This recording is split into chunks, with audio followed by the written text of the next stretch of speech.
안녕하십니까. 방금 소개받은 창원대학교 박물관 김주용입니다. 반갑습니다. 광복 80주년이라고 이렇게 어, YMC 40논단을 강의를 한번 하자 이렇게 말씀을 주셔가지고 되게 영광스러웠습니다. 저는 사실은 고고학을 전공했습니다. 고고학을 전공해서 가야 고분 무덤을 팔아 다니고 또 이런 일을 했었는데 전혀 생소한 한 가야 뭐 좀 통일신라 시대까지 하면 우리가 이야기하면 5세기 대 6세기 대 좀 더 미세로 들어가면 5세기 전반, 5세기 후반, 뭐 5세기 1, 4분기 정도 해가지고 한 25년 단위, 30년 단위 이렇게 얘기를 하는데 여기는 하루 단위로 이야기하는 미세사 중에 미세사. 그것도 시간 타임입니다. 그래서 전혀 저하고 맞지 않는 그런 것이었고 너무 힘든 일이었었는데 하다 보니까 이제 이렇게 여러분들 앞에 미약하지만 이렇게 오늘 말씀드리게 됐습니다. 지금 보시는 부분이 우리 총장님입니다. 박민호 총장님이고 여기에 박거무님의 묘소를 이렇게 탁본하는 모습입니다. 이 묘소를 이제 찾게 된 거죠. 마산 출신이라는 것도 탁본하고 나서 이제 알게 되는 거고 그렇게 조사를 하다 보니까 나왔는 건데 오늘 창원 사람들이 하와이로 근데 어떻게 왜 가게 됐는지 어떤 의미가 됐는지를 한번 살펴보도록 하겠습니다. 혹시 하와이 다녀오신 분? 난 하와이 다녀왔다. 어, 북극 하와이. 북극 하와이 다녀. 저는 하와이 5번 다녀왔습니다. 제 짧게는 한 2주, 삼주고 길게는 한 달 정도 이렇게 해가 5번 다녀왔는데요. 하와이 어떤 곳인지 한번 가보겠습니다. 창원 사람 왜 하와이를 갔을까? 여기 보면 조선, 경남, 웅천군이라고 돼 있죠. 웅천군이니까 기독교인 주자문 씨라고 되는데 아마 이분은 진해 사람이고요. 여기 보시면 박거무님이고 요 얼굴까지 찾았습니다. 영남 부인의 이렇게 늑득하게 생기신 분인데 그리고 요 옆에 있는 분도 역시 마산 분이라고 지금 알려져 있고요. 이게 하나하나 대조를 다 해가지고 했는데 영자 신문을 찾다 보니까 영어 신문을 찾다 보니까 이름이 나오더라고요. 그 이름이 나온 것을 가지고 저희가 또 따로 다시 대조도 하고 그렇게 해가 찾게 됩니다. 그리고 이 김공도 원래는 성이 김공도였는데 남편 이름이 고덕화라서 따라서 이렇게 고공도 그러니까 지금까지 이렇게 묘초를 찾지 못했던 그런 분들입니다. 보시면 주자문 씨가 이렇게 역공 기록이 나오면 역금을 발굴했다. 어, 주상신이라는 사람을 데리고 오기에 첫 번째 선 S1원 1S가 돼 있어서 첫 번째 아들을 데리고 위해서 1917년도에 여권을 발급받았다. 이런 기록까지도 저희가 일본 외무성 기록까지도 이렇게 찾게 됐습니다. 여기 보시면 가장 대표적인 하와이의 묘비입니다. 정복수 다이드. 전국 다이드 돼 있죠. 58에 돌아가셨다. 1938년도에 이렇게 돌아가셨다. 이렇게 돼 있는데 이게 시멘트 비석입니다. 시멘트 비석에 시멘트가 굳기 전에 못으로나 뼈조 한글로 이렇게 새겨놨던 거죠. 가장 인상 깊었던 거는 시멘트 비석에 딱 들어가자마자 무덤에 딱 들어가면 이끼가 탁 껴있고 여기에 글자가 이렇게 보이는 게 아닙니다. 이끼가 껴있고 퍼석퍼석하니까 시멘트 수명이 뭐그 50년에서 100년이라 본다면 38년도 거니까 딱 들어가면 만져버리면 그게 이끼를 떼면 그대로 글자가 사그러질 정도. 그래서 이쑤시개나 이런 걸로 하나하나 떼서 탁분을 하니까 이름도 이렇게 나오기도 하고 그렇습니다. 잘 남아있는 창원 사람들 중에 제가 뽑아왔는데요. 경남 창원이라 이렇게 적혀 있고 그죠? 여기 보시면 유문찬 씨는 다른 사람들은 한두 명 이렇게 가는데 얘는 가족을 전부 다 데리고 갑니다. 8명이 갑니다. 유문찬, 유문찬 첫 번째 동생, 두 번째 동생, 세 번째 동생, 네 번째도 다섯 번 동생, 할머니, 어머니까지 다 모시고 8명이 가버립니다. 모든 그래서 한두 명이 갖는 것과 이렇게 가족들이 전체로 이렇게 다 떠나갔다는 거죠. 동네 이름이 창원 성상동이라고 돼요. 성상. 제가 생각할 때는 여기 마산에 성상동, 지금은 중성동이라고 얘기하는 그 일대일 분인 것 같은데 이 5분이 한꺼번에 가시. 8분. 전 가족을 모시고 간 거죠. 그러니까 어떤 의미로 갔다라는 것도 생각이 좀 들 것 같습니다. 모든 그 8명의 가족을 다 데리고 23살 청년이 결혼도 하지 않고 동생들을 다 데리고 떠나가는 거죠. 그것도 하와이에. 그 어떻게 갔을까? 왜 갔을까요? 그 상당히 의미 있는 것이고요. 그리고 그렇게 하다 보니까 제가 보니까 여기 보면 대한, 창원, 마산포라고 이렇게 정확하게 딱 적혀 있죠. 마산포라고 딱 되어 있고 여기 보면 신봉수, 진봉수라는 분은 마산포 출신이고 뭐 이렇게 이런 변기현 같은 것도 마산, 유덕조라는 분도 창원. 근데 어떻게 하다 보니까 유덕조가 있지 않습니까? 여기 보십니까? 여기 보십니까? 덕조유 유덕조가 딱 나오죠. 여기 보시면 유문찬님이 딱 나옵니다. 이 유문찬이고요. 여기 유문찬이 있는데 유덕조님이 여기 또 있는 거예요. 같이 있고. 그다음에 아내 이름이 유독저의 아내분 같습니다. 제가 봤을 때 아내분 이제 엄마분이 뭔데 진씨, 정씨라고 돼 있어. 그때 당시에 할머니들이 이름을 안 썼기 때문에 정씨라고 이렇게 아마 이렇게 친척 간인지 같이 묻혀 있는 게 어떤 의미인지 지금 그렇게 조사하고 있는 중입니다. 그리고 이웅경 씨에 대해서 보니까 이웅경 씨가 어, 하와이에서 돈을 얼마 냈다. 1.25달러를 냈다. 이런 기록까지도 이렇게 남아 있습니다. 그러니까 연결고리가 묘를 한 개 찾았는데 이렇게 연결고리가 유문찬 씨를 찾으니까 8명이 한꺼번에 갔더라. 또 묘를 찾고 유독조를 찾다 보니까 전혀 다른 시기에 갔는데 같이 묻혀 있더라. 가족 관계를 알 수 있는 그런 연결고리를 찾게 됩니다. 유문찬 씨는 이원식 이렇게 냈다. 이원이라는 단어가 상당히 큰 의미인데요. 이게 1910년도에 이원 냈다면 당시에 하루 일당이 0.7달러고요. 그러니까 이원이라는 게 2달러입니다. 하루 일당 0.7달러고 한 달에 15달러가 채 안 되는 그 시기였습니다. 그래서 이틀 일당을 독립자금으로 냈다. 이런 기록이 남아 있는 거죠. 그래서 이제 이런 연결고리를 찾다가 가보니까 창원 사람들이 상당히 많이 갔더라. 얼마나 갔는지는 모르지만 창원 사람이 갔더라. 그래서 창원 사람 왜 갔을까 한번 오늘 한번 살펴보도록 하겠습니다. 제가 하와이에 왜 가게 됐냐면 2018년도에 하와이대 교수님이 우리 학교에서 특강을 하게 됩니다. 자기는 영문학과 교수인데 너무너무 한인들의 묘비들이 다 파괴가 되고 거기에 길을 내면서 묘지 한 개가 사라지고 너무 안타깝더라. 그런데 그런 묘지들을 관리하는 사람들이 아무도 없고 그 옆에 있는 일본인들이나 이런 그런 자손들이 와가지고 항상 뭐 공사를 하면 이전해주고 한다든가 와서 꽃을 놓는다든가 이런 거 하는데 한인들은 그런 게 없더라. 그래서 그런 걸 좀 기억하고 싶고 기록하고 싶은데 자기가 전부 다 한자로 되어 있고 한글로 되어 있고 잘 보이지 않아 가지고 좀 도와줄 방법이 없는가 이렇게 얘기하니까 그때 마침 통역을 하신 분이 우리 학교의 문경희 교수님, 국제학 문경희 교수님인데 그 교수님이 그러면 박물관 가서 물어보자. 이렇게 해서 오시게 됐고 우리 고고학이나 역사하는 사람들은 비석이 잘 안 보이면 탁본을 합니다.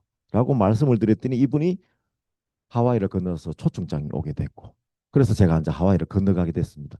하와이 건너갔는데 전혀 그 100년도 우리는 1500년도 광개토 대왕비도 그대로 남아 있고 그죠? 그리고 요 뒤에 보면 묘소에 보면 누구 지묘라고 해가지고 500년 조선시대 묘라든가 이런 것들이 묘비가 그대로 다 남아 있는데 100년도 안 된 비석이 왜 안 남아 있을까? 이런 생각을 많이 했습니다. 그래서 막상 가서 딱 도착해서 딱 보니까 뭐냐면 이 광장이 제일 여기가 제일 잘 남아 있는 곳입니다 하면서 제가 딱 도착했는 곳이 힐로에 있는 알라의 묘지였습니다. 딱 들어가자마자 요 보였는 새카만 요 광경이 코리안 섹션이고 요 뒤편에 있는 여기가 재팬 섹션이고 여기 미국인 섹션인데 딱 가자마자 제가 첫 번째 딱 느꼈던 점이 뭐냐면 시멘트다. 그 생각 자체를 못했습니다. 시멘트 비석이 있다는 생각 자체를 못했습니다. 그런데 제가 이제 조사를 하다 보니까 시멘트가 그때 당시에 최첨단의 기술적인 그리고 가격도 싸고 쉽게 만들 수 있는 그런 하나의 최신 공법 중에 하나였고 또 하나는 우리나라에도 시멘트로 만들었던 묘비를 저희가 좀 찾게 됐습니다. 그때 당시에 20년에서 30년대 사이에 시멘트 묘비 그리고 제가 발굴 조사하다가 찾았던 것 중에 일제강점기 묘 중에 시멘트로 관을 해가지고 블록 관을 했던 그것도 찾게 돼서 그때 당시에 어 그리고 우리 잘 아는 미륵사지 탑이라든가 이런 것도 전부 다 시멘트로 보수했고 스쿠람도 시멘트로 보수했고 일본은 그렇게 생각했던 것 같습니다. 그때 당시에 최첨단의 그런 기술이었다고 생각할 수도 있었던 것 같습니다. 그리고 또 하나는 여기 재패니즈 묘지에 일본 묘지에 딱 보면 옷다발이 다 놓여 있습니다. 근데 한국 묘소에는 한 개도 놓여지잖아. 찾아오는 사람이 없다. 이제 이걸 제가 딱 첫 번째로 깨닫게 되었습니다. 당시에 그러면 왜 가게 됐느냐? 전체적으로 보면 그때 당시에 구한말에 뭐 갑심정변인부터 외세 세력들이 혼란스러웠고요. 국내적인 문제, 대외적인 문제 이렇게 있는데 국내적인 문제로 본다면 1901년, 2년 사이에 정말로 어, 재난이라고 하죠. 가뭄하고 이런 서리가 많이 오고 해서 먹고 살기가 되게 힘들었어요. 그리고 또 하나는 하와이 입장은 어떤 거냐면 전 세계적으로 설탕 사업이 활발하면서 하와이 농장이 들었으면서 설탕 농장이 들었으면서 1970년대, 80년대 점점 사람들이 모여 중국인이 들어가고요. 그 다음에 1990년, 1890년대 이후에는 누가 들어가면 일본인들이 들어갑니다. 그래서 일본인들이 1900년대 초반에 되면 그 70%를 차지하게 됩니다. 그렇게 돼서 어떻게 되면 데모를 하기 시작했고 자기들이 좀 더 위상이 높아졌다고 생각하고 일본이 앉아 메이지 유신을 하면서 나라 국가의 위상이 높아졌다고 생각하면서 거기에 있는 하와이 사람들도 우리 위상도 높아졌다는 생각도 좀 플러스가 되고요. 그리고 노동쟁의를 많이 하기 시작합니다. 그래서 하와이 농장주들이 대체제를 찾기 시작한 거죠. 그 보니까 조그마한 조선에 가면 일본보다 힘도 세다는 조선인들이 있다는데 이렇게 되면서 알렌 공사가 고종을 아련하면서부터 그게 1902년도 12월 달에 처음으로 122명이 하와이로 떠나가게 되는 그런 일들이 생기게 되는 겁니다. 그래서 국내적 요인은 먹고 살기가 힘들고 외세의 침략으로 너무 힘든 시기였고 그리고 하와이 입장에서는 일본인을 대체제를 찾기 시작했는데 거기가 일 잘하고 똘망똘망한 조선인을 찾게 됐다. 이렇게 연결고리가 됩니다. 그래서 뭐 맨 처음에 하와이로 가게 되는 사람들은 포르투갈 뭐 서부 유럽들 동부 유럽 쪽에 있는 사람들이 가게 되고 중국인이 들어가고 그 다음에 일본인이 들어가고 그 다음에 조선인이 이렇게 들어가는데 실제로 조선인들은 1902년 12월 달에 출발해서 1월 13일 날 도착하는데 1903년 1월 3일 날 도착하는데 약 1월 3일부터 1902년부터 5년 사이에 7,300에서 400명 정도가 도착을 합니다. 근데 그때 당시에 일본인은 한 7만 명 정도가 있었어요. 중국인들도 그 만 명 가까이 있었고. 그래서 뭐 택도 안 되는 숫자가 있었던 건데 거기에 그 텀방구리에서 살아남기 위해서 얼마나 노력했을까 하는 그런 생각도 좀 해봤습니다.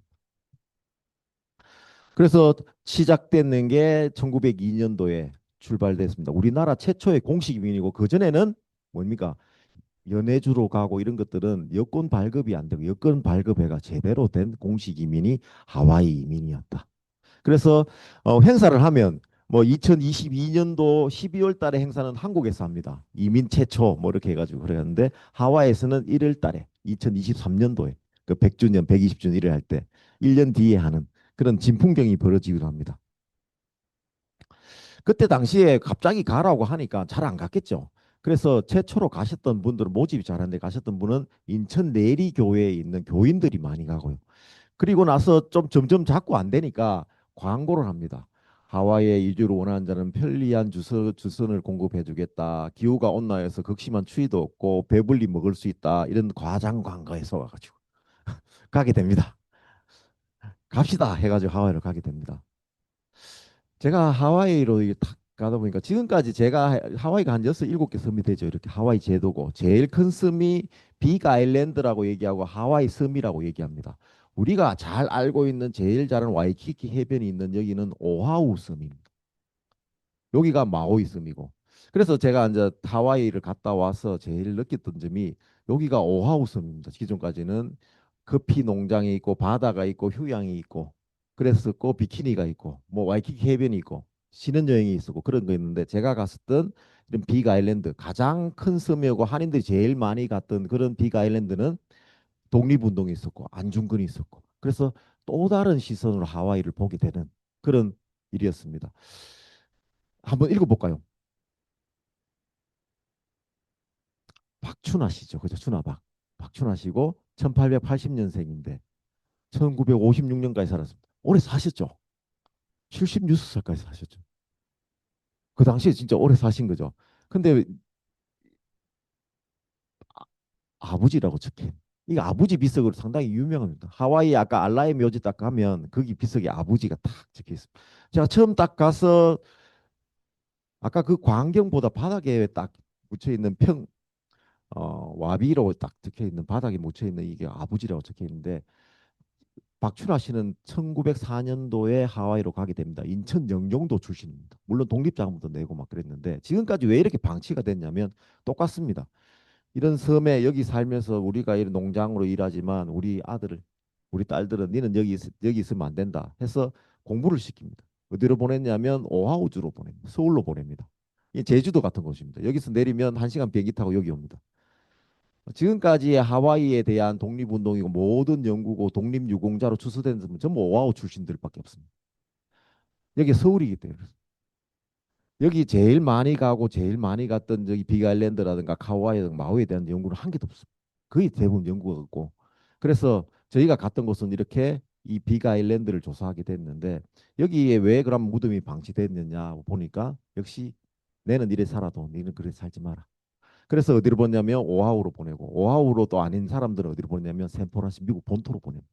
그래서 1세대가 지나고 2세대가 지나고 아들들이 지나고 나면 전부 다 노랑머리가 돼가 오는 거죠. 그러니까 처음에는 아들들이 찾아올 수도 있었지만 그 다음부터는 찾아오지 못하는 거죠. 와도 빗속에 한자가 적혀 있어 할아버지 묘인지 아닌지도 모릅니다. 이제 그런 수준이었는데 지금까지 방치됐던 개인의 조상묘라고 생각하고 방치가 됐습니다. 방치가 됐는데 제가 이걸 조사를 하다 보니까 우리 고각하는 사람들이나 역사하는 사람들은 빗석이 발견되면 제일 먼저 하는 일이 뭐냐면 조선왕조실록이라든가 읍지라든가 그런 빗석하고 대조를 합니다. 비석에 적힌 글자에 사람이 직책이 있다면 그 직책하고 조선왕조실록이 혹시 나오는가? 그러면 대체적으로 큰 무덤들을 양반들이 했기 때문에 뭐가 나왔냐면 뭐 선무공신이라든가 이런 게 조선왕조실록에 실려 있거든. 그런 걸 대조를 하게 되는데 야 하와이에는 뭐 없더나? 그렇게 찾게 된 거예요. 그래서 만약에 전공자였으면 그런 게 있을 것 알았는데 전 전혀 문외한이라서 그걸 몰랐는데 뭐가 있었냐면 하와이에 1903년도에 1월 달에 도착했던 선박 명부 5년까지 선박 명부가 7,400여 명의 선박 명부가 남아 있어. 완전 꼬불랑 그릇으로 남아 있어. 그게 남아 있는데 그 선박 명부를 찾아가지고 대조를 하지. 대조를 하게 됐는데 그게 뭐가 나면 한 2달 정도 대조를 혹시나 싶어서 했는데 설마 생각도 안 했습니다. 2달 정도 대조를 했더니 뭐가 나왔냐면 한 분이 나오기 시작. 한 명을 찾고 나니까 야 있다. 고향이 나오고 이름이 똑같고 하니까 한 분이 나오기 시작. 그때부터는 하니까 첫 해에 155명 조사했는 것 중에 110명이 나오는 겁니다. 야, 이러면 전부 다 있다. 그리고 나서 그 다음에 또 뭐가 있냐면 혹시 다른 기록이 없나 했는데 1909년도에 이토 히로부미를 척결한 안중근 의사에게 기부금을 낸 명단이 1700명 명단이 남아있다. 그 의연금 총결산 공고서라는 거기에 1700명 명단이 남아있는데 그 명단을 전부 다 엑셀로 다시 치겠어요. 그걸 딱 해서 그걸 조사를 딱 하니까 50명이 155명이 50명이 안중근 의사에게 1909년도에 돈을 낸 성금 기록이 남아 있는 거야. 야, 이 아버지가 처음에는 개인의 아버지였는데 야, 우리가 기억해야 될 아버지다. 이제 이렇게 해서 패러다임이 완전히 바뀌어 버렸어. 그때부터 조사하기 시작했고 그때부터 언론을 타기 시작했고 그때부터 학교 측에서 관심을 가지기 시작했고 그때부터 저도 매몰이 되기 시작했습니다. 최초로 무덤하고 역사 기록하고 제가 매칭을 시켰습니다. 이때 박수가 안 나와줘요. 그 우리 학교의 모 교수님이 그 얘기를 제가 그걸 하고 언론도 타고 학회에 발표를 하니까 그게 야 이거 고고학자 같기 때문에 해결된 일이다. 지금까지는 이 민사하는 사람들이도 그리고 겉보기로 이렇게 보고 했었던 그런 것들인데 그걸 하나하나 조사했기 때문에 그렇다. 그게 하나의 신의 한 수였다. 제 자랑을 한번 했습니다. 그런데 첫날 지내고 대학교 때 제가 탁본도 하고 글자를 읽어달라 해서 글자를 하고 있는데 둘째 날에 제가 뭘 기적 같은 일이 있었는데 한인 3세를 만났어. 현장에서 오신 겁니다.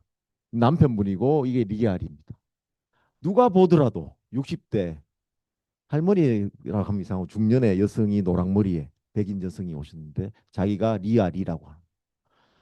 그래서 한인 3세고 우리 할머니가 사진 신부로 왔다. 이렇게 하고 할머니가 돌아가실 때 이 비석에 가서 여기 무덤에 가서 인사를 꼭 드려라. 고마운 분이다. 그런데 자기가 이 묘가 맞는지 아닌지 모르고 맨날 찾아왔다. 그래서 너무 맨 처음에 만났던 이 비석에 이렇게 적혀 있어. 읽을 수가 없어. 요게 탁본한 겁니다. 보이십니까? 이걸 이제 버석버석하다고 그랬죠. 그래서 이제 이쑤시개하고 칼로 거의 하나하나 다 뜯고 탁본을 하는데 이명훈님. 그래서 할머니가 할아버지 이름이 이명훈 씨가 맞다니까 맞다는 거예요. 그때부터 이 분이 이제 울기 시작하는 거예요. 할머니가 사진 신부였는데 부산서 이민을 왔고 한신부로 왔는데 첫 번째 도착하자마자 결혼을 딱 하려고 딱 했는데 남편분이 손가락이 하나 없다고 소ವಾಗ 맞고 부두에 앉아서 울고 있는데 이 이명훈 할아버지가 와 우노 이렇게 해서 그러면 내하고 같이 살자 이렇게 해서 같이 살게 됐대요. 그래 나이가 많았고 하지만 너무 좋은 분이고 이 할머니 자기는 리아리는 할머니에 대한 기억은 영어를 잘 못해가지고 기억은 잘 없는데 할머니가 해주는 음식이 기억나고 할머니가 불러준 노래가 기억이 난다. 그렇게 얘기를 하면서 이 할머니가 할아버지가 나이가 많아서 일찍 돌아가시면서 제처할 곳까지 알아봐준 고마운 분이다. 할머니가 돌아가시면서 여기 꼭 가봐라. 이 고마운 분이니까 항상 인사드려라 해서 왔는데 그래서 요비석인지 조비석인지를 잘 모르는데 할머니 알려줘서 여기 와서 했는데 자기가 잘 찾아왔다고 막 울기 시작하는 거예요. 평생을 찾아 여기가 맞는지 아닌지는 몰랐고 한자도 전혀 몰랐고 뒷면에 앉아 읽어보니까 자기 아버지 이름 나오고 고모 이름이 나오기 시작한 거예요. 그리고 경주 이시, 월성 이시라고 적혀 있어서 본관이 경주라고 돼 있죠. 그리고 경주 이시라고 왕족입니다. 그래가지고 포항 사람이다. 할아버지 할머니가 대단하신 분이고 하니까 그래서 이분이 평생 와도 이런 걸 잊지 못했다. 제가 이제 그 생각이 좀 들었습니다. 우리 가을에 추석 때 성묘하러 가면 묘상석에 한자 적혀 있고 하면 잘 못 읽지 않습니까? 똑같았던 것 같아요. 미국 이렇게 할머니가 와서 영어만 쓰던 분이 그다 더군다나 시멘트 빗속에 글자가 안 보이는데 그리고 한자가 보이더라도 이게 맞는지 아닌지 모를 정도에 여기에 와서 자기가 할아버지 묘소를 알려줘서 너무 고맙다. 그 그렇게 하고 몇 번을 이야기하는데 그때 좀 각성했습니다. 제가 이거 제 전공도 아니고 내가 대학 앞에 앉아가 이 글자 읽는다고 이거 뭐 이거 왜 하고 있노 이런 생각을 좀 하고 있었는데 이분을 만나고 정말 각성해. 하와이 왔는데 와이키키 해변도 안 건드려야 되는데 그 생각도 많이 했는데 제가 한 번도 안 가고 그렇게 조사를 하게 됐습니다. 아, 대체적으로 저렇게 남아 있는 비석도 있지만 이렇게 깨진 비석도 많이 있습니다.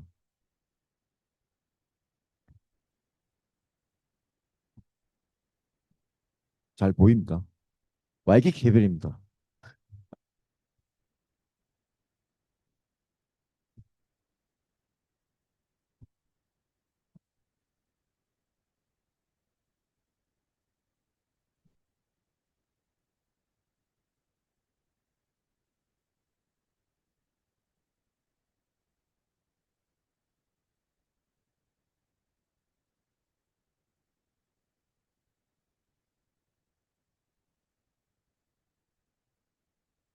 이거 전부 다 하나하나 글자 있는 부분만 찾았습니다. 부서져 있는 모습을 한 3년 걸렸습니다. 이거 찾는데 찾았습니다. 김재선이라고 이렇게.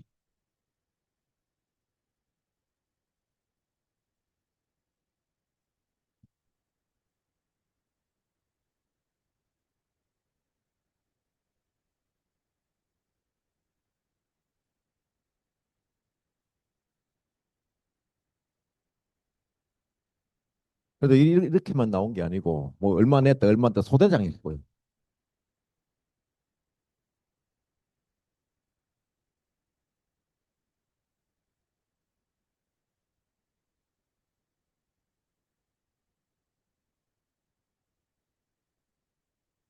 처음에 제가 이거 들고 올라 그랬습니다. 여기서 복원을 할까 이 생각을 했습니다. 하와이에 있는 비석들이 하와이대 총장님을 만난 지질학과 교수였습니다. I like Korean cemetery. Why라고 물어봤는데 그 사람이 자기 지진을 전공하는 사람인데 한인 비석을 너무 좋아한대. 왜 그러냐고 물어봤더니 거기가 지진이 자리는 화산 폭발도 일어나는 그런 지역인데 딱 가보면 작년에 쓰러졌던 비석이 그대로 탁 넘어져 있고 올해 쓰러지면 탁 가면 이대로 넘어져 있고 S판지 P판지 지진의 강도를 알 수 있는 중요한 자리를 그러니까 다른 민족의 비석들은 후손이 와가 쓰러지면 지진이 일라 쓰러지면 시멘트 비석을 새로 바꿔주는 거예요.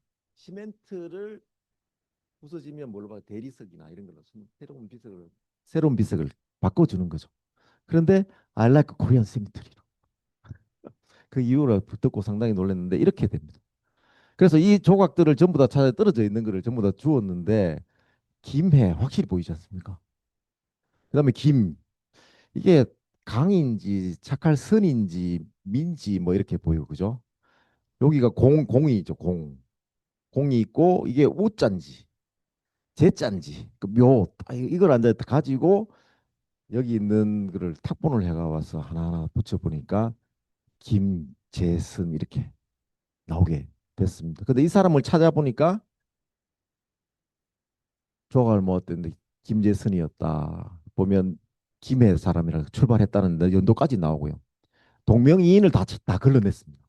다 걸러내고 국민의 국민군단에 그래서 이런 일들이 어떤 거냐면 묘비는 사라져 버리면 없어지는 거잖아요. 묘도 못 찾고 이게 이제 하나의 기록이고 기억을 해야 된다는 그런 생각을 하고 시작을 했습니다.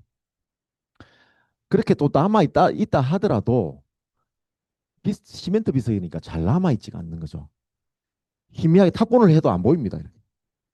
그런데 이분은 항상 뭐라고 하면 대한인이라고 적혀 대한인이라고 적혀 있고 이희봉 분묘라고 적혀 있고 옆면인데 옆면에는 이렇게 그리고 윗면에는 위에는 이제 비가 오고 바람이 부니까 시멘트 기운이 다 날아가 버리겠죠. 여기는 반질반질하고 그러면 글자가 보이고 위에는 다 날아가 버렸다는 그런 겁니다. 그래서 2월 며칠 날 돌아가셨다 뭐 이렇게 돼 있는데 그러니까 잘 남아 있더라도 이런 상태다. 그 말씀 드리고 싶었어요. 그렇고 이봉 씨를 딱 보면 누구 이래 독립금을 얼마 냈다 했는데 이런 이원 막 그런데 이 사람은 얼마 냈냐면 50원을 냈습니다. 50원,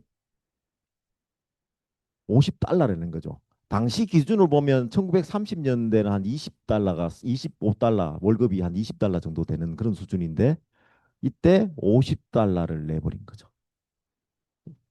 제가 하면서 제일 좀 공감이 안 갔던 게 나라가 싫어서 이민 간다는 거는 뭔가 새로운 곳에 가려고 하는데 보통 거기를 잊어버리기도 하고 뭐 단절이라는 의미도 좀 강하기도 한데 제가 제 월급의 두 달치 월급을 내가 낼 수가 있을까 하는 생각이 좀 들었고 하루 일당을 10만 원 벌면 10만 원을 내가 낼 수 있을까 하는 그런 생각이 좀 많이 들었던 적이 있었습니다. 그렇다 똑같은 무덤이라고 하더라도 비석을 세워줄 수 없는 요게 관뚜껑입니다. 실제로 보면 키가 이만큼 되니까 관뚜껑 위에 앉아 이렇게 세우는 건데 여기에 벼가 들어와야 되는데 이 사람은 그런 거 없었습니다. 바닥에 이렇게 보시면 탁본을 해왔는 건데 바닥에 시멘트를 이렇게 하고 평평하게 하고 이 손자국이 다 보입니다. 그리고 글자를 쓰는 거죠.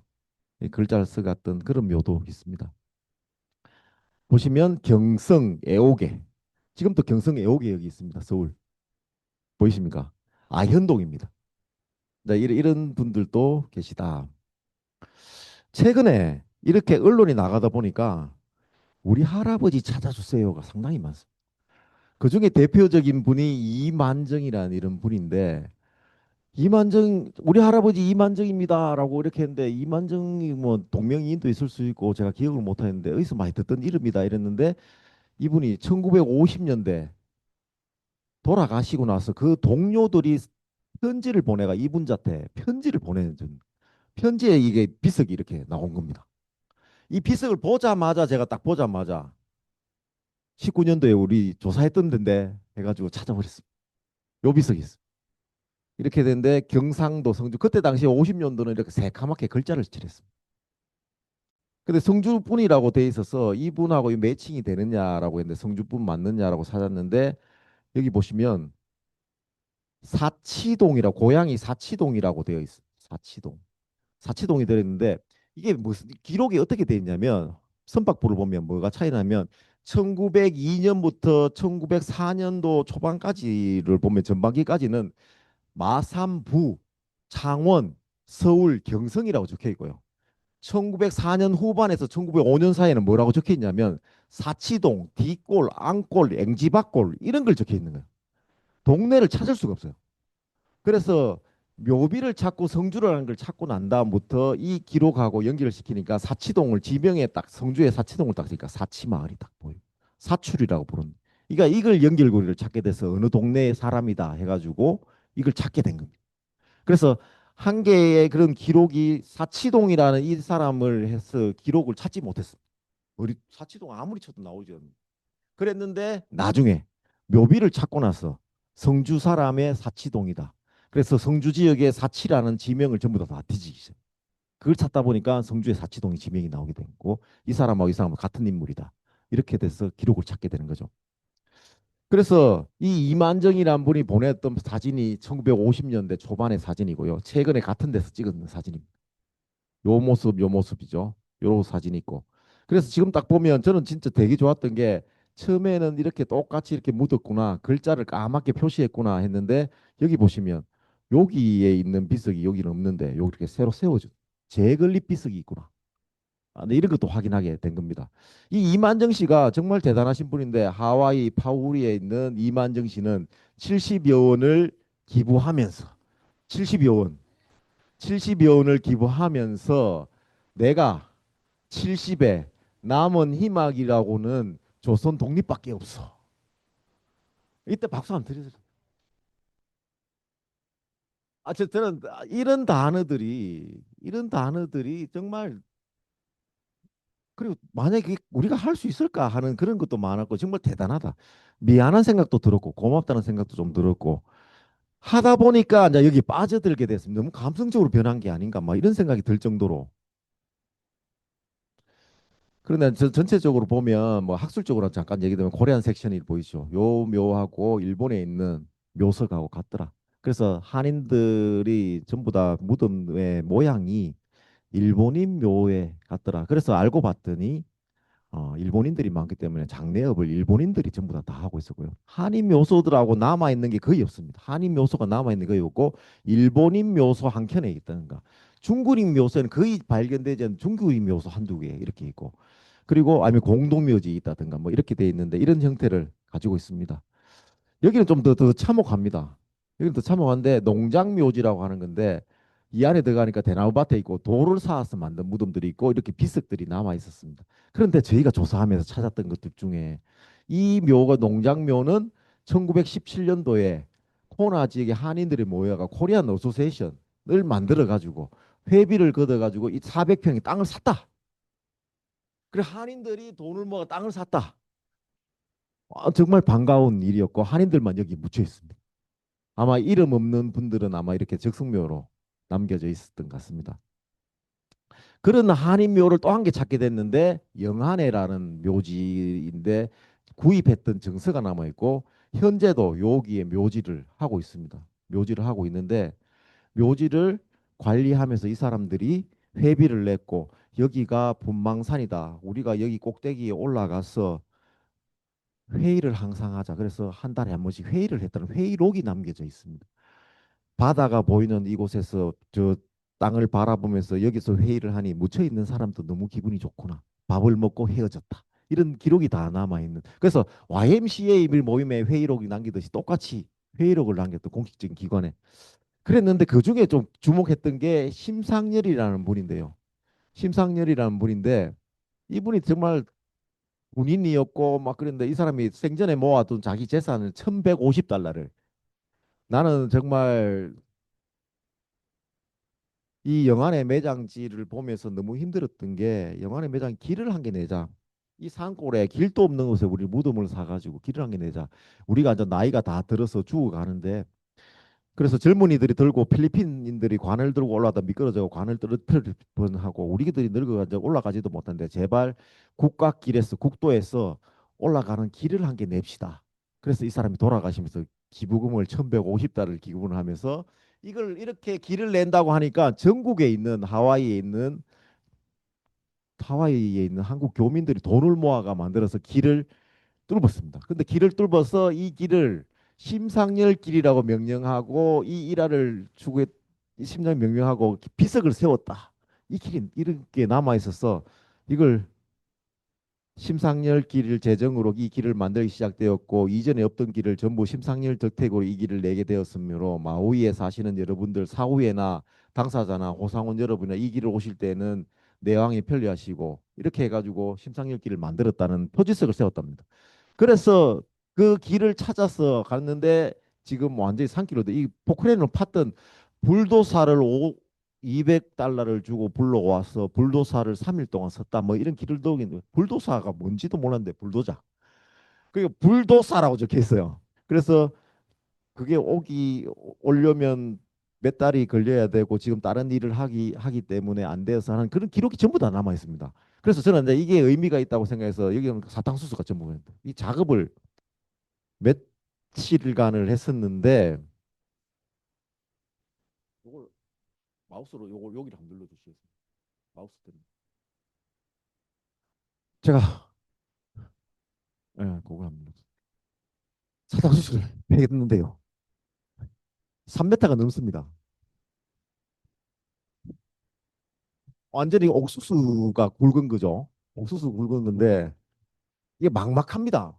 안에 들어가면 숨이 일단 칵 막히고 이 작업을 조금만 했는데도 그래서 제가 한 10분 정도 작업했는데도 땀이 흘러가 도저히 못할 정도로 그렇게 했는데 결국은 찾지 못했습니다. 표지석을. 그래서 제가 생각할 때 내년에 만약에 간다면 그 표지석을 여기서 만들어 갈까 이 생각도 좀 상징성이 좀 있어야 되겠다는 생각이 들어서 그런 생각도 많았는데 지금 이렇게 길이 이렇게 불도사로 만들었던 길이 남아 있습니다. 그걸 이제 찾게 됐습니다. 제가 잠깐만요.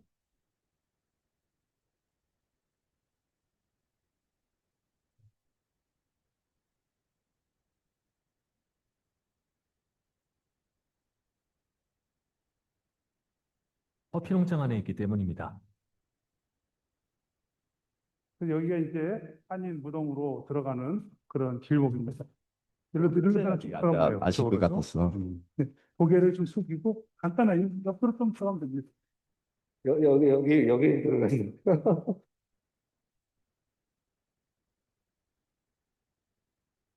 길은커녕 인적 끊긴 지도 오래돼 보이는 으슥한 숲길. 지난달에 여기서 와가지고 독서장도 이 길 끝에 창원대학교 조사팀을 기다리는 초기 한인 이주민의 아까 정복수 기록이 보이시죠? 있습니다.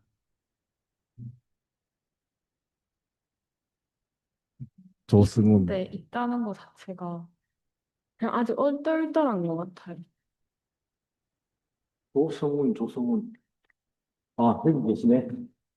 조선, 경북, 도, 보령군, 출생 이렇게 돼 있고요. 조성훈 묘. 그러니까 이 또 히로부미를 안중근 의사가 암살을 하고 난 접니다.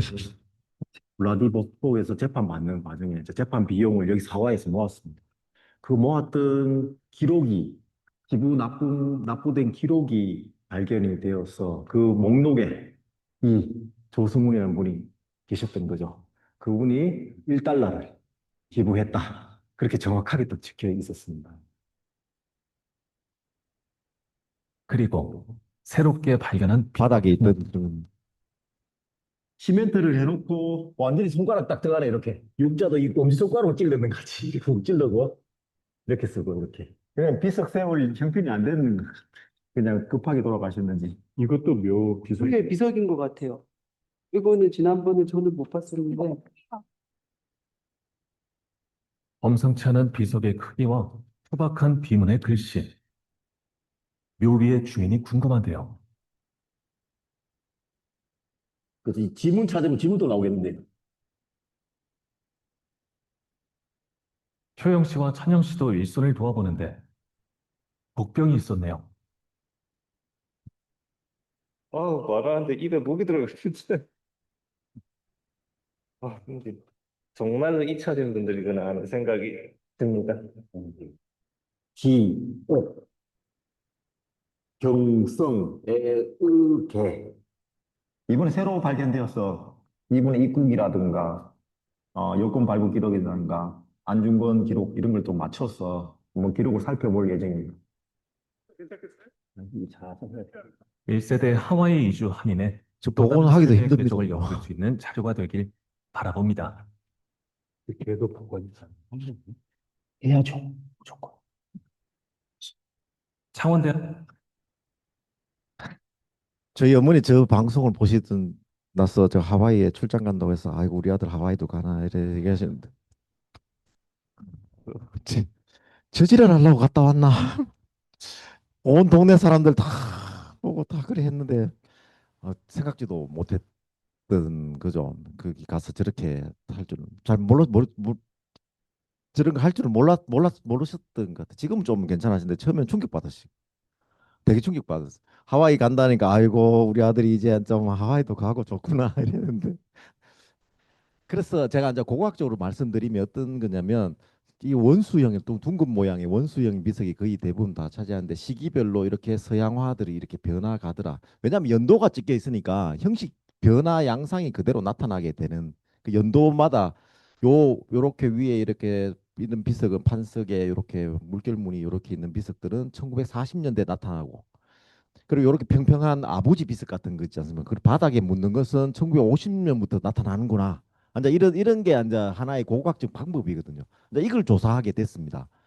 그리고 나서 딱 보니까 이분이 1922년도에 돌아가셨지만 부인이 1980년까지 살았으니까 합장을 하면서 재건립한 거구나라는 걸 확인할 수 있었고요. 유석화님이 1929년도에 돌아가셨는데 29년도 비석은 다 이런 형태거든요. 요런 형태인데 이렇게 바뀌었던 거 보면 1940년대 후손이 와서 이렇게 새로 건립해 줬구나. 재건립한 비석을 확인할 수 있게 되는 거죠. 무슨 뜻이 이해 가시죠? 그러니까 보면 이제 압니다, 비석이. 제가 이제 고분의 유물들도 이거는 5세기 때 그다 6세기 때 이렇게 얘기하는 것도 똑같은 그런 의미인데요. 여기 있는 세 분은 여기 있는 세 분을 보면 요 두 분은 똑같은데 한 분은 다르지 않습니까? 그래서 그때까지는 몰랐는데 동포의 참사, 힐로항에 있는 뭐 우레카를 산난 일을 하는 뭐 이런 회사에서 수년째 맡아 하는 우리 동포 이두찬 씨가 십장으로 파우더의 논난 일을 파우더 논난 일을 맡으셔 한인 수십인을 데리고 일을 하셨더라. 7월 7일에 오후 1시경에 이두단 씨가 김순칠, 안금록, 양씨를 데리고 파우더 통을 칼로 뜯다가 불행히 폭발되어 3인이 사망했다. 그래서 지금 보면 이 두 개 같은 날 7월 7일 7월 달에 돌아가신 같은 날 돌아가신 세 명인데 한 비석이 다르지 않습니까? 이거는 두 분은 이렇게 같은데 이분 노가다 십장은 후손이 와가지고 새로 만들어줬던 그래서 대리석으로 만들어줬던. 근데 그래서 재건립 비석 이런 얘기도 할 수 있습니다. 아이고. 그러면 수요자는 누구냐 이렇게 했는데 장례 비용이 이렇게 듭니다. 200달러. 그러니까 뭐 1년 연봉이 들어가는 거죠. 장례식비 비석비가 100 뭐 장례비 600달러. 이렇게 돼서 이제 상조회를 마련하기 시작합니다. 상조회 왜 마련됐냐면 결혼을 못 했으니까 독거 노인들이 자꾸 홀로 남아서 죽기 시작. 그래서 우리가 안 되겠다. 대한 부인 구제회에서 만들고 동지에서 상조회를 만들어 가지고 이제 이렇게 그 독거 노인들을 그걸 해주기 시작하는 게 되는 거죠. 뭐 돈을 보시면 확실하게 몇 달러 정확하게 지출비까지 이렇게 해가지고 신문에 공고를 다 드립니다. 이건 넘어가고요. 제가 아까 이만정 비석을 보셨대. 이 찾기가 정말 힘듭니다. 이만정 영어 하시는 분 보이십니까? 이만정 사치동 보이십니까? 근데 이걸 찾아내기가 정말 어렵습니다. 완전 꼬불란 글씨 있잖아요. 그래서 그냥 이거 여담인데요. 습관을 한 열댓 명이 썼는 것 같아요. 이 직원들이. 이 사람은 L자를 이렇게 쓰더라. 근데 이렇게 이제 이런 것까지 찾게 되는데 근데 알고 봤더니 하와이의 이덕기 선생님이 앉아 이걸 전체적으로 번역해 가지고 나온 논문이 있습니다. 근데 그 논문도 완전 오류가 있으니까 원본을 발견해가 비교를 전부 다 합니다. 이제 그렇게 이제 이렇게 찾게 되는데 이만정 씨가 이렇게 왔다라는 선박 명부입니다. 근데 이걸 보고 이만정을 어떻게 찾아내요? 정말 이게 지금 앉아 저 보면 압니다. 지금 아는데 처음 왔을 때는 정말 제가 2달 동안 헤맸다는 이유가 이런 이유였습니다. 박동수 씨를 보면요. 하와이 이민 갈 때 아까 저런 데서 보면 선박부에 박동수 30살이 갔고 결혼을 하고 갔고 야주계 출신이다. 야주계 보니까 경희궁이었다는 걸 알 수 있고 1905년도에 갔다. 그래서 5살 차이 나간다. 이렇게 돼 있는데요. 비석에는 바닥에 있는 비석에는 1961년생이고 33년에 돌아가셨고 부인하고 20살 차이 나는 게 돼 있습니다. 근데 여권에서는 5살 차이 나게 돼요. 그리고 이분의 가장 큰 특징은 또 뭐냐면 민국이라는 연호를 썼습니다. 민국이 뭐냐면 1919년 임시정부 수립된 연호가 1년이거든요. 민국 연호를 썼다는 거. 그래서 이제 이런 분들인데 이제 이렇게 나이 차이가 나게 된 거를 전부 다 조사를 다 했습니다. 그러니까 선박부에 있는 나이하고 비석에 있는 나이. 그러니까 아무래도 비석에 있는 나이가 더 정확하다고 볼 수 있다면 선박부 나이 보니까 많게는 나이가 원래 많았던 사람들은 나이가 15살까지 줄여오고요. 10대인 것들은 그때 평균 나이가 26살 정도 되는데 하와이 갔던 23살, 26살 정도 되는데 10대인 경우는 나이를 10살까지 올려갑니다. 그래서 이제 그거를 이제 확인해 보니까 이 사람들이 절박했다. 하와이를 가는데 절박했다. 속여서라도 가야 되겠다. 이런 생각을 했고 두 번째는 그때 당시 행정 문수가 그렇게 정확하지 않았다. 이제 이런 것도 알 수 있는 그런 겁니다. 자, 유스카 비석이 아까 말했던 1929년도에 돌아가셨는데 이 사람은 이렇게 비석이 나오면 안 되는 비석인데 제글리 비석이라는 걸 이제 확인하게 됐는데 이 사람은 사진을 찾아버렸습니다. 이 사람은 여권까지 나왔습니다. 유스카님은 평안도 출신인데 자기가 아내하고 결혼해가지고 아이를 낳았는데 아이가 태어나자마자 내리 4명이 죽어버리다. 첫 번째 태어났는데 죽고 그 다음에 또 아이 가졌는데 죽고 그래서 4명이 죽어서 세상 못 살겠다 해서 집에 말 안 하고 가다가 우연찮게 서울에서 하와이 광고를 보게 되고 연락을 주고 여권을 발급받고 하와이를 가게 됐다. 하와이를 가게 됐는데 어떻게 1910 몇 년도에 이래 아내하고 같이 찍었던 유석하님이 같이 찍었던 사진이 남게 되는 겁니다. 그랬는데 여기 도착해 이걸 어떻게 알게 됐냐? 아내 성화는 남편이 행방불명되고 맨날 며칠을 찾아 헤매다가 어디서 비명 행사인 줄 알고 울고 막 그랬다. 이런 사실이 되면 아내 성화가 1910년도에 14년도에 와서 같이 하면서 거기서 낳은 딸의 증언으로 딸이 앉아 증언을 하게 된 겁니다. 증언을 했는데 우리 엄마하고 우리 아빠는 아이가 이렇게 4명이나 죽고 난 다음에 아버지가 떠났고 비명행사하고 했는데 1920년대 이제 우리 엄마 우리 아빠는 잘 살아가지고 하와이에서 주가 돼서 커피 농장을 경영을 해가지고 커피가 너무너무 잘 돼서 경영주가 됐다. 경영돼서 아내 성화가 여, 아내 유석화가 아내 성화에게 앉아 여보 우리 돈 이만큼 벌었으면 조선으로 돌아갑시다 하니까 아내 성화가 1년만 더 합시다. 그게 1920년도였고 21년도에 돈을 빌려가지고 1년만 더 했는데 그때 가뭄이 들어가지고 커피가 전부 다 망해버렸는 그 상황이었는데 29년도에 결국 조선을 못 돌아가고 여기에 묻혔다는 뭐 그런 개인 하나하나의 그런 일생을 얘기했습니다. 역시 1달러를 냈다는 안중근 의사에게 냈다는 이런 기록도 나옵니다. 이 조선인 과길성 같은 경우는 10원 이렇게 정확하게 적혀 있죠. 10달러. 1909년도에 10달러면 엄청난 거죠. 한 달 월급이 15달러인데. 그래서 찾아보니까 공민보에 뭐 전부 다 이렇게 매달 냈습니다. 돈 냈던 이런 기록이 5원, 한 달에 5원씩 이렇게 내기가 쉽지 않거든요. 이런 기록이 생활화.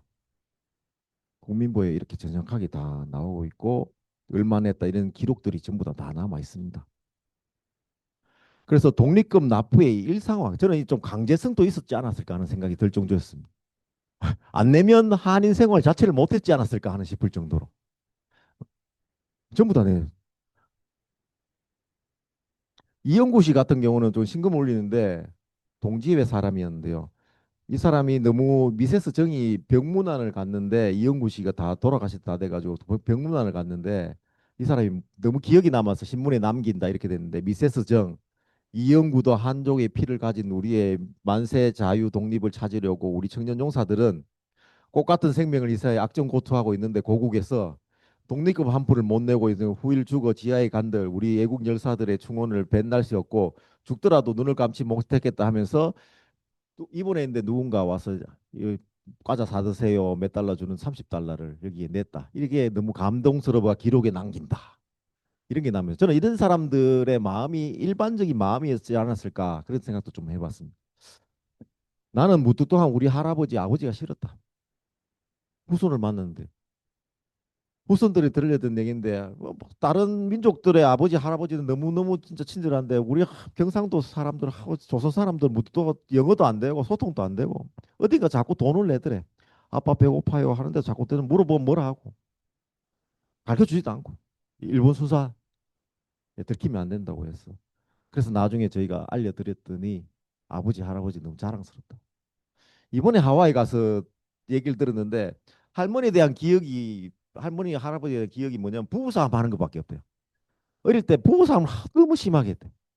아버지도 들려주면 할머니에 대한 게 부부싸움이에요. 부부 관계가 너무 나빴대. 그래서 할머니가 월급이 20달러 30달러인데 가면 반만 잡고 들고 오대.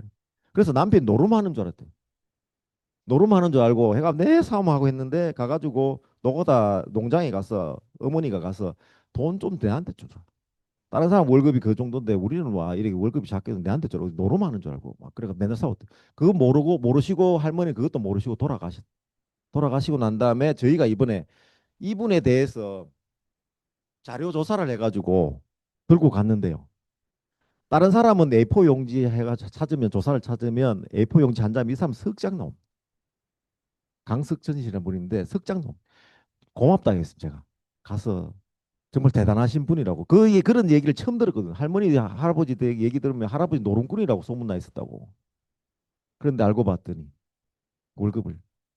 그래서 제가 계속 하게 되는 이유가 이제 이런 이유가 아닐까 하는 생각도 좀 들었습니다. 제가 되게 미안한 감정도 생기고 직접 해보니까 그런 생각이 들고 우리 아가 배고프다고 하는데 저 초등학교 4학년이고 고등학교 2학년인데 먹을 거 달라고 하는데 제가 그렇게 할 수 있을까? 그런 생각이 되게 많이 들어서 그렇게 하다가 이제 후손들이 연락 오고 후손을 찾게 되는데 저 오늘 마산 이야기인데 마산 얘기를 해야 되는데 이제 시간이 늦고 하니까 그렇게 하다가 제가 이제 뭘 했냐면 한 지금까지 1600기를 조사하다 보니까 뭘 찾았냐면 1600 명단하고 하와이에 그러면 독립유공자로 지정된 사람들의 묘는 다 찾았나 하니까 하와이 지정 추서된 사람이 60명인데요. 묘를 찾았는 게 30기고 찾지 못한 게 30기 정도 되더라고요. 그래서 저희가 조사한 천몇백 기하고 대조를 하니까 명단이 나오기 시작한 거예요. 찾지 못했던 명단을 찾는데 그 대표적인 사람이 김공도라는 사람이었는데 신랑 찾아가는 신부들 돼 있고 어 박금우, 김관남, 그다음에 상남면에 사는 뭐 김공도 등은 모두 여학생 출신으로 창신학교 출신. 같다 이렇게 나와 있어서 이걸 앉아 가지고 했는데 이 사람이 부인회를 조성했고 근데 이 묘를 찾게 된 거죠. 찾아보니까 이 사람은 1962년까지 고국 재건을 위해서 돈을 또 기부를 하고 그래서 이제 추수가 됐던 그런 분인데 남편도 추수가 됐습니다. 박근무 씨는 사진 찾았자 그랬죠. 이렇게 추수대가 있는데 지금까지 연도가 다 미상이었습니다. 미상인데 1896년도 태어나가 1972년도에 나왔다는 게. 그래 묘비를 찾으면서 이 독립유공자의 증거를 확실히 찾게 되는데 이 사람 역시 외서성산 출신이고 창신학교에 입학하여 근대교육 받았다. 그리고 뭐 1946년도에 이렇게 돈을 냈다 보면 박구무 여사 이렇게 전부 다 해방되고 나서도 신경을 썼다는 것도 알 수 있습니다. 그다음 여기 보면 영남시력 동면 아까 박구무 고공도 이런 분들인데요. 이경노라는 학자 이경노 선생이 뭐 창신학교 출신인데요. 의령 출신으로 창신학교 출신인데 졸업하고 중국으로 건너가고 뭐 신의 혁명이 일어났다고 해서 뭐 중국으로 건너가서 독일 유학하게 됩니다. 유학하고 철학과 박사를 받고 돌아오는 길에 하와이를 들립니다. 하와이 들리는데 이때 이제 무슨 일이 일어났냐면 경상도 사람이 오니까 박근무하고 이런 분들이 마산 사람 아닙니까? 우리 선배가 온다. 우리 친구가 온다고 해가지고 막 환영하고 이승만에게 가서 강연하게 해서 교회하고 회관을 좀 빌려달라는데 이승만이 박사면 박사지 경사는 놈이 박사면 아는 것이 얼마나 있고 뭐 그거 네가 아나 자투리 쓰는 놈이 아나 막 이렇게 얘기해 보니까 한인 그 거기 부인들이 사진 신부로 갔더니 경상도 사람 되게 많거든. 그런데 이제 거기서 삐져가지고 영남 부인회를 조직해버린 거예요. 대한부인구제에서 탈퇴해가지고 영남 부인회를 조직하는 그런 일들까지 벌어지는. 그래서 이 창신학교 마산 박거무 이런 분들의 이런 이야기가 아직까지 잘 남아 있습니다. 자료를 찾다 보니까 마산의 유명한 독립운동 명도수 선생님도 하와이 박용환하고 만나다 이게 손을 잡다는 1920년 명도수 선생이 중국에 있을 때 박용만의 밀사와 만나다가 일경에 체포됐지만 뭐 증거가 없어가 6개월 만에 나왔다 이런 얘기가 나올 정도였는데 거기에 또 누가 있냐면 박용만은 중국 내 민족계 연결하고자 했고 조직 활동했는데 그때 백산 아니 백산상해까지 그렇게 연결고리가 이렇게 되더라. 그래서 이제 최근에 나왔던 것 중에 장신 기념가가 나왔는데 김하진이 지은 장신가 올시다 이렇게 돼 있고 마산포 교회 안에 있던 여학교를 창설하면서 만들었던 거다 이런 얘기까지 나오는데 지금 백년사에 보면 용마산하 영수지는 여기 보십니까? 용마산하 영수지는 이걸 지었는 그런 거죠. 여기에 이 여학생이 김하진 씨가 가게 됐다는 걸 확인하게 됐습니다. 그 정도 선생님의 이야기 보면 여기 다 살았는 거죠. 거기에 살게 있었던. 그래서 보면 김화진 씨를 찾다 보니까 북코나에서 왔는데 이 학교에 박경 씨와 결혼을 했는데 정력하여 교황이 일신하여 뭐 이렇게 부인 김화진 씨가 금년봄에 본국으로 쫓아 도항하니 부인의 학문도 뛰어나고 유일한지라 학생들이 기분 좋아하고 모두 복스러운 일이었다. 이렇게 됐는데 김화진 씨는 요절해 버렸습니다. 근데 김하진 씨 기록을 찾다 보니까 마산포 학살에 대한 이야기가 1914년도에 마산의 학살 사건이 있었습니다. 일본에 의해서 농지를 약탈하는 그런 사건이 있었는데 이게 하와이에 보도됩니다. 보도됐는데 여기에 누가 그러냐면 마산포 참상을 듣고 여기에 글을 썼던 사람이 누구냐면 김진아라고 되는데 저는 김화진이라고 보고 있습니다. 여기 보면 지금은 여자의 학문으로서 최우동 점령한 김노전 마산의 유명한 분이더라고요. 김노전이 생장하고 하와이 건너와서 남자를 압도하여 교사로 체계된 김공도, 박금우 이런 것도 마산포다. 한번 소리 질러 꾸짖노니 잔인무도한 도적의 심술로 창자에 가득한 외노들아 이렇게 꾸짖었던 사람이 마산 출신의 창신학교 출신의 김화진이었다. 이런 걸 알 수 있습니다. 자, 마지막으로 끝나는데 마산의 여성 세계의 중심서다. 20세기 초에 세계사의 거대한 파도는 태평양의 작은 섬 하와이를 향하여 있었는데 설탕 산업의 열풍이 부는 수많은 노동자를 불렀고 제국주의에 심하던 대한제국 사람들은 새로운 삶을 맞아 파도에 몸을 실었습니다. 그 가운데 마산의 사람들, 창원의 사람들이 있었습니다. 사진 신부라 이름을 건너갔고 단순히 남자의 아내가 되기 위해 떠난 것이 아니었고 세계 경제의 동력이었던 설탕 산업 현장에 있었고 빼앗긴 조국을 염원하는 해외 독립운동의 중심에 서 있었습니다. 한 가정의 어머니자 아내로서 삶을 꾸리는 동시에 그들은 누구보다 치열했던 독립투사였다고 생각합니다. 세계사의 중심에 섰던 마산 여성들은 앞서 살펴본 유문창 가족과 마찬가지로 고향 창원을 떠나온 수많은 이민자들의 삶을 대표하는 상징적인 존재였습니다. 그러나 그들의 위대한 삶을 증언한 마지막 기록인 묘비가 지금 부서지고 있습니다. 이렇게. 우리는 그들을 기억해야 되지 않을까. 돌구 조각이야말로 우리가 기억해야 될 그런 것이고 저도 앞으로 최선을 다해서 좀 더 열심히 하도록 하겠습니다. 이상 마치겠습니다. 일부 조석한 기자입니다. 네, 그 하와이에서 번 돈을 독립운동가분들에게 성금으로 내는 등의 대한독립에 힘을 보탠 분들이 많았는데요.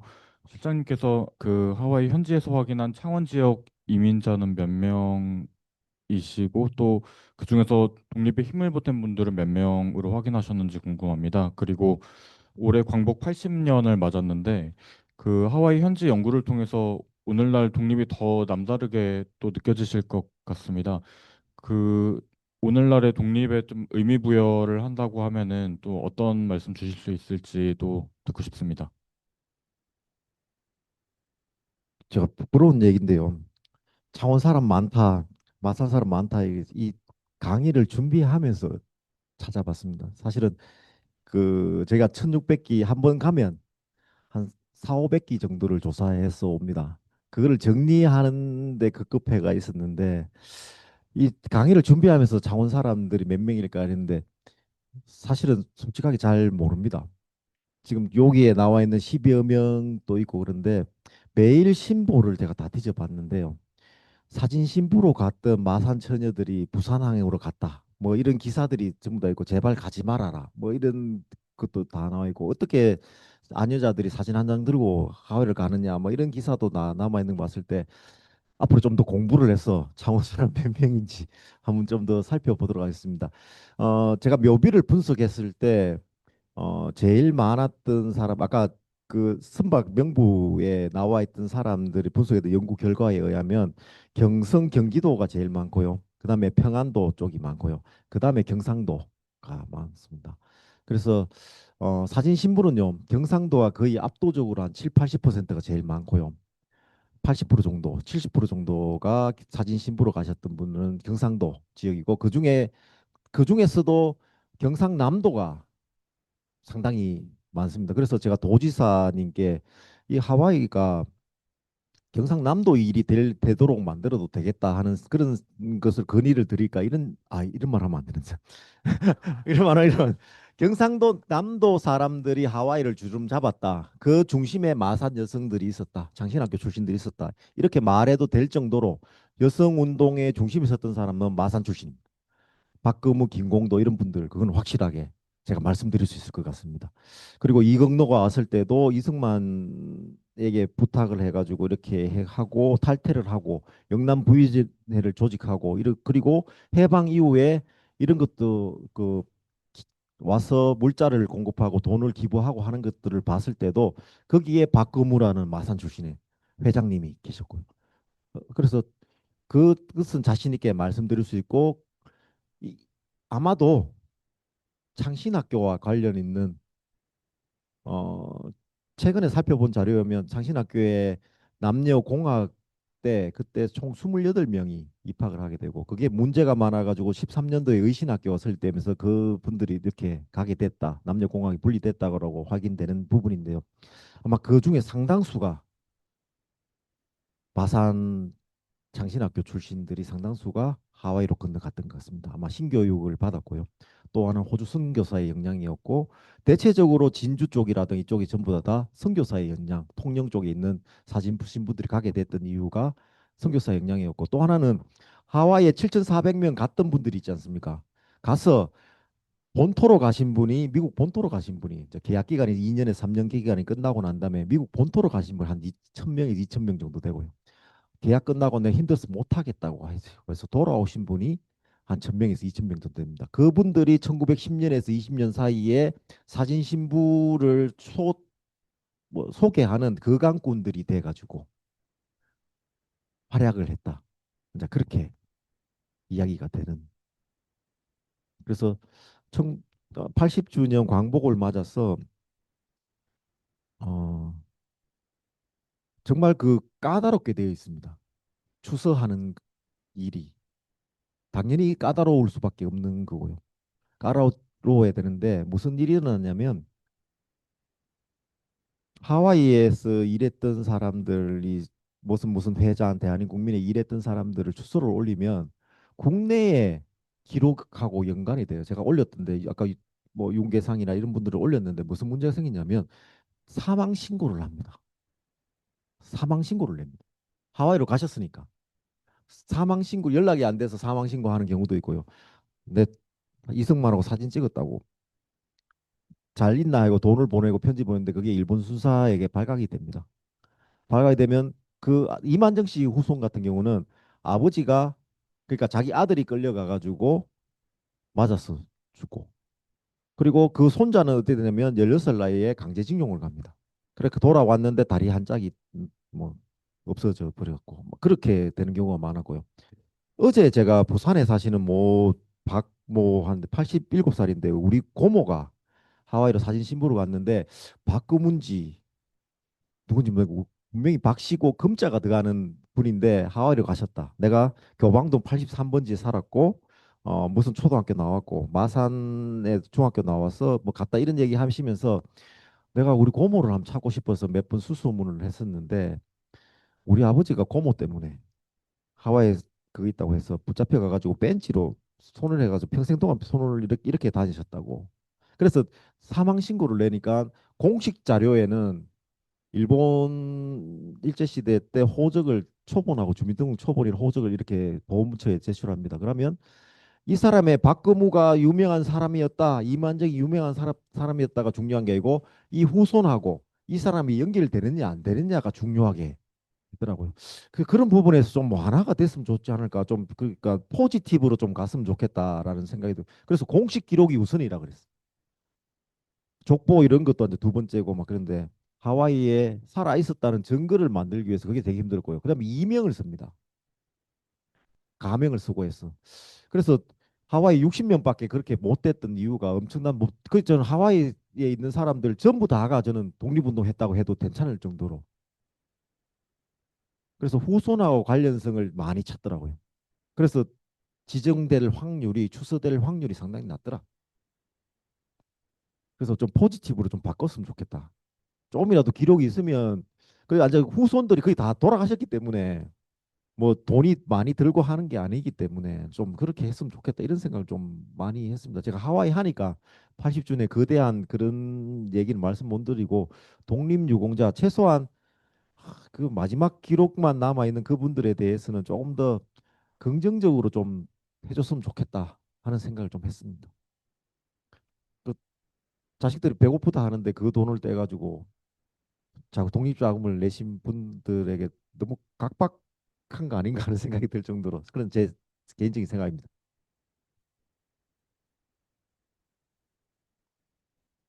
이게 오늘날 군복이 갖는 의미도 되게 스스로 생각하실 때 좀 남다르실 것 같은데 그 의미에 대해서 평가하시는 좀 아, 80주년이나 됐는데 좀뭐 이런 말 하면 안 될 것 같은데 친일파를 척결해야 된다 이런 거 이런 말도 근데 저는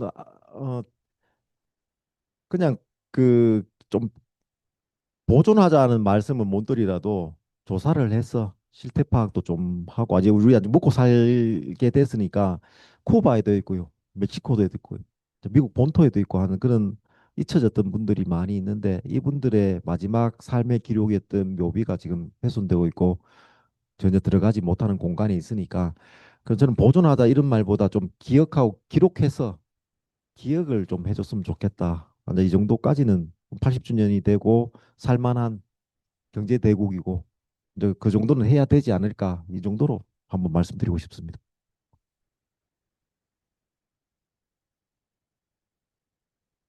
어, 저 상당히 힘든 부분인데요. 이게 히트를 치다 보니까 여러 지역에서 많이 또 하고자 하는 것도 있고요. 그래서 숲속에 들어가는 일들은 저희가 하겠다는 생각을 좀 했습니다. 세미터리라고 붙여 있는 주소가 있는 부분들이나 마을에 알려진 지명이 있는 그런 것들은 저희가 무조건 다 들어갑니다.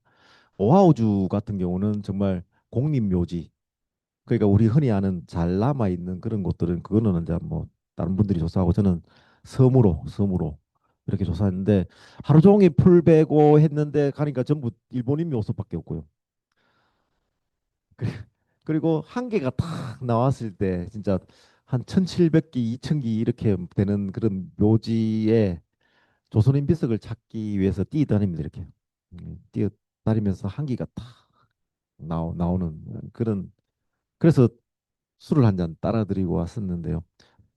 아, 앞으로 계획은 그 혼자 남아 있는 그런 모습들이 너무 안타깝더라고요. 그래서 한 끼라도 한 개 더 보고 그분들의 삶의 궤적을 한번 살펴봤으면 좋겠다. 저는 독립운동가 이런 것도 이런 거지만 그분들의 살았던 것도 우리가 좀 기억을 해줘야 되지 않을까 이런 생각을 하고 있습니다.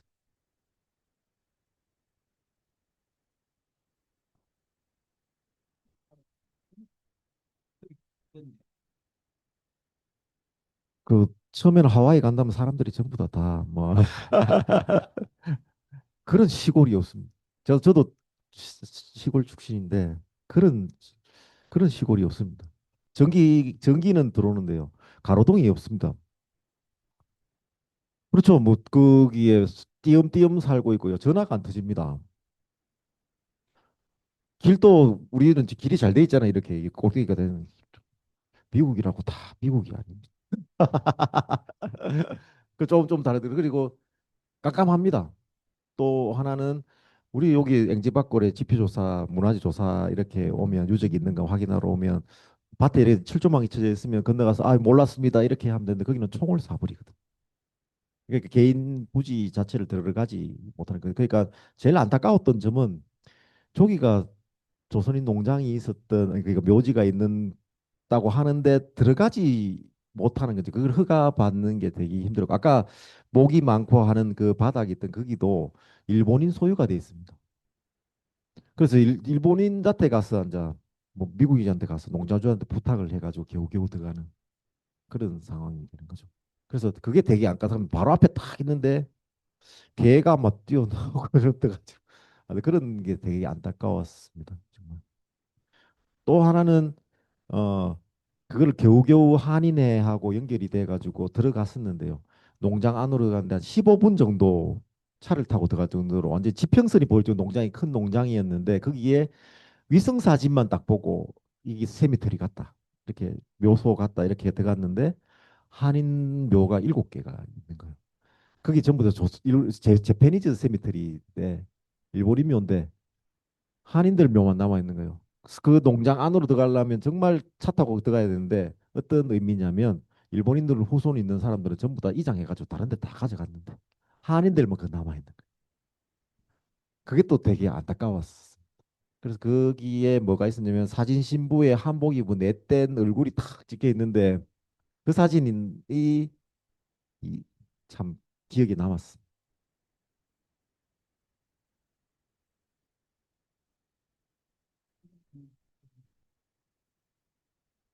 내년에 내년에 갈 생각입니다. 내년에 갈 이번에 같이 갔었던 분 우리 총장님이 가셨고요. 그래서 참 좋았던 게 장이 기관에 장이 간다는 거는 상당히 뭐 부담스럽기도 한데 참 좋았던 게 갔다 오시고 완전히 좀 바뀌었어요. 그래서 어떻게 되면 작년까지만 하더라도 저희는 출장비만 나오는 거죠. 비행기요, 뭐 숙박료 이렇게 나오는 건데 실비가 나오는 건데 총장님이 가신다고 하니까 이제 조금 예산이 더 얹어지겠죠. 그러니까 예를 들면 예전에는 조금 적었다가 조금 더 플러스 알파가 될 수도 있는 건데 조금 더 되는데 가셔서 직접 완전 탁본도 해보시고 조사를 낯질도 해보시고 일을 해보시고 난 다음에 이렇게 해서는 안 되겠다 하는 그런 생각도 좀 하셔서 지금 하와이 이민사 발굴단 그 자체를 하나의 기관을 만드시겠다고 그렇게 선포를 하고 오셨습니다. 그렇게 됐습니다.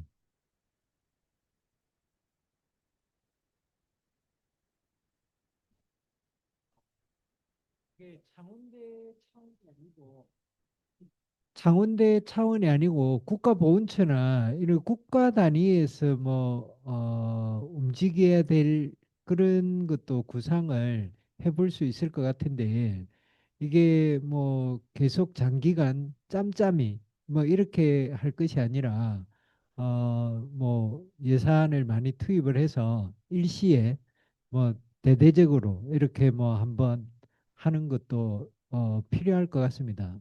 그래서 창원대에서 발굴하는 영역은 그대로 유지를 하면서 이 국가 차원의 하와이 이민자들의 독립운동을 이렇게 국가 사업으로 이렇게 부각을 해보는 그런 노력도 필요할 것 같습니다.